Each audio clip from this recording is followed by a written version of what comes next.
Thamizstar.com viewers எல்லாருக்கும் வணக்கம். இப்போ சினிபாஸ்ல தெரிஞ்சுக்க போற சினிமா இன்ஃபர்மேஷன் என்ன அப்படினு பாத்தீங்கன்னா படத்தோட வசூல வச்சு படத்தோட ஹிட் என்ன அப்படின்றத தெரிஞ்சுக்கலாம்ல.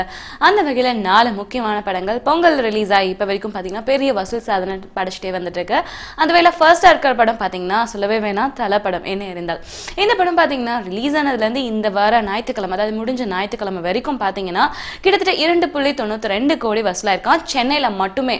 சோ மத்த தமிழ்நாட்டுல இருக்க ஏரியாலாம் கவர் பண்ணா எவ்வளவு வசூல் அப்படின்றது தெரியல. சென்னையில மட்டும் ஞாயிற்றுக்கிழமை வரைக்கும் 2.92 கோடி வசூலா இருக்கு. அண்ட் முதல் நாளே பாத்தீங்கன்னா கிட்டத்தட்ட 1 கோடி கிட்ட டச் ஆச்சு. அதாவது 75 லட்சத்துக்கு மேல போச்சு அப்படின்ற தகவல் வந்திருக்கு. அண்ட் ரெண்டாவது இடத்துல பாத்தீங்கன்னா ஐ திரைப்படம் இது வரைக்கும் சென்னையில மட்டும் 9 கோடி கிட்ட வந்திருக்கு அப்படின்றது தெரிவிச்சிருக்காங்க. அடுத்ததா பாத்தீங்கன்னா இசை திரைப்படம். அந்த இசை திரைப்படம் வந்து ஸ்டார்டிங்ல வசூல் கம்மியா இருந்துச்சு. ஆனா இப்ப பாத்தீங்கன்னா 47.5 லட்சத்துக்கிட்ட வந்திருக்கு அப்படின்னு சொல்லி தெரிவிச்சிருக்காங்க.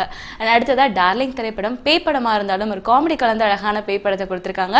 அண்ட் இந்த படம் பாத்தீங்கன்னா இப்ப வரைக்கும் வெற்றிகரமா போயிட்டே இருக்குதான் சொல்லலாம். இந்த படத்தோட வசூல் சென்னையில மட்டும் 2.92 கோடி வந்திருக்கு அப்படின்னு சொல்லி தெரிவிச்சிருக்காங்க. அண்ட் இந்த மாதிரி சினிமா இன்ஃபர்மேஷன் நீங்க தொடர்ந்து தெரிஞ்சுக்கணும் அப்படின்னா Thamizstar.com தொடர்ந்து பாருங்க.